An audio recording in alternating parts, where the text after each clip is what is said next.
Don't just aspire to make a living. Aspire to make a difference. Anything you want good, you can have. So claim it. Work hard to get it. When you get it, reach back. Pull someone else up. Each one, teach one.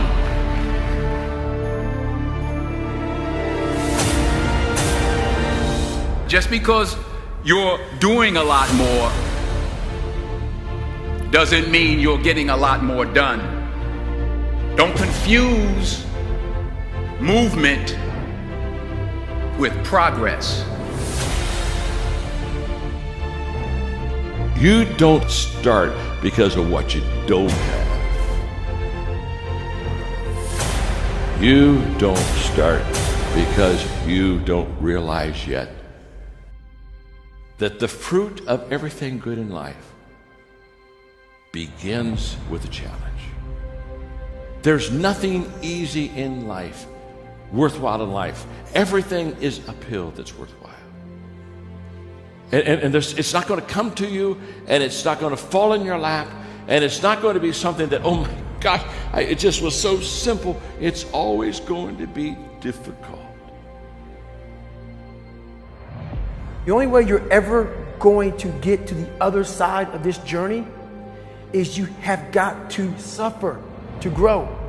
To grow, you must suffer. Most of this generation quits the second they get talked to. You did this wrong, or they get yelled at. It's so easy to be great nowadays because everybody else is, most people are weak. This is a softened generation. So if you have any mental toughness, any ability, if you have any fraction of self-discipline, the ability to not want to do it but still do it. People have a hard thing understand. I hate to run. And what makes me so crazy, it doesn't anymore, is people go, well, why do you run if you hate it? What are you talking about? I don't want to take showers and eat either. I hate that too.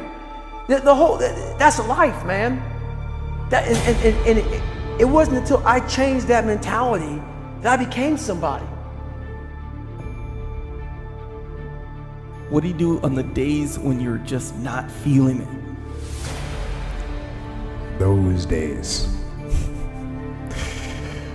Those days when I'm tired or worn out or just basically sick of the grind. Well, what do I do on those days? I go anyways. I get it done, even if I'm just going through the motions. I go through the motions. I don't really want to work out. I work out. I really don't want to hammer on a project. I hammer on the project. Don't really want to get up and get out of bed. Yeah, I get up and get out of bed. But if you can get through to doing things that you hate to do, on the other side is greatness. So have dreams, but have goals. Life goals, yearly goals, monthly goals, daily goals. And understand that to achieve these goals, you must apply discipline and consistency. In order to achieve your goals, you must apply discipline and consistency every day, not just on Tuesday and miss a few days. You have to work at it every day. You have to plan every day. You've heard the saying, we don't plan to fail, we fail to plan. Hard work works. Working really hard is what successful people do.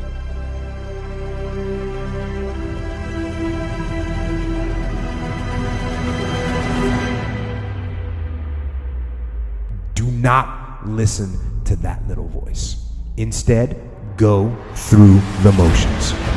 Lift the weights. sprint the hill, work on the project, get out of bed.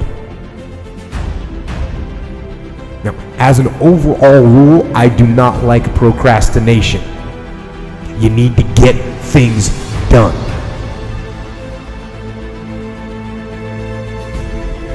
Growth is the only guarantee that tomorrow is going to get better. The first question is very simple. What are you doing to develop yourself?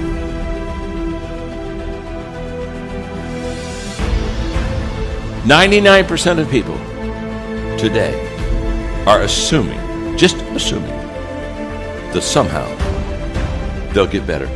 Very sad, folks, very sad. Because let me tell you something about assumption. Assumption is a huge disappointment in life. You show me a person that assumes, and I'll show you a person that almost daily is disappointed.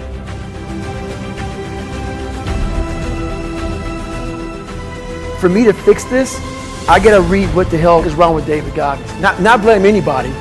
Read my book and say, okay, I'm afraid of my shadow. How can I overcome that? Go in the military, get your ass kicked, do things you hate to do. Be uncomfortable every day of your life. Roger that. I'm not the smartest kid in the world. Okay. Instead of somebody saying, oh no, you're smart. No, don't say that to yourself. I said to myself, no, I'm a dumb motherfucker. Okay, roger that. How you get smarter? Educate yourself. So the things that we run from, we're running from the truth. We're running from the truth, man. So the only way I became successful was going towards the truth. As painful and as brutal as it is, it changed me. It allowed me to become, in my own right, who I am today. Tighten up, people. It's okay. Trust me. It's okay. You might be called nigger one day. It's okay. You might be called some Jewish word or some faggot or gay word. It's okay. Let them call you that. What are you going to do now? They don't own your life. How are you going to control that now? How are you going to flip it upside down and say, roger that, now I'm going to harness this shit and you'll read about me years from now? How? That's the question. How are you going to do that? Thicken your skin. Become more of a human being. Don't be afraid of the reflection in the mirror, because that's all you can be afraid of. Once you overcome the reflection in the mirror, you've done it. Here's the hard truth. People don't necessarily want you to succeed. And the bigger your dream, the more people that are going to come out of the woodwork to try to stop you. As Oliver Emberton said, the only way to avoid pissing people off is to do nothing important.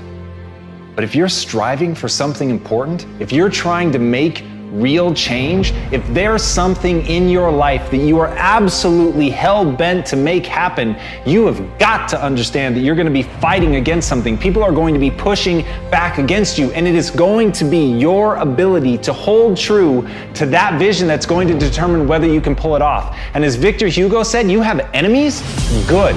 It means you stood up for something at some point in your life. And that's what people miss. They somehow want to get through this unscathed. They somehow hope that with this grand change that they want to make, that people just fall in love, that they see your vision, that they fall in line behind you, and that they want you to lead them. That's not the way that people work. Having a vision already puts you in an incredibly rare group of people. Being able to see something that other people can't see, that is the role of a visionary, is literally to interpret the world that other people don't even know exists and bring it into fruition and get people excited about it, get them to fall in line. But understand, when you build an army, you will have an opposing force. But as Mark Twain said, keep away from those who try to belittle your ambitions. Small people always do that. But the really great ones, they make you believe that you too can become great. And that's the kind of person that you want to surround yourself with. You want to surround yourself with people that believe in you. You want to surround yourself with people that even when they can't see it, they can see you. Even when they don't understand what you're trying to build, they believe in you and they're willing to get in line and they're willing to meet that opposing force. And when you're able to galvanize people around your idea and push it forward and paint for them the world not as it is, but as it could be, That's when you can make change. But you can't be afraid to piss people off. You have to know that they're coming for you, and you have to be willing to fight. Because if you're not willing to fight, you might as well sit down now. So if you're gonna be one of the few that stands up, you've got to stand up prepared for war.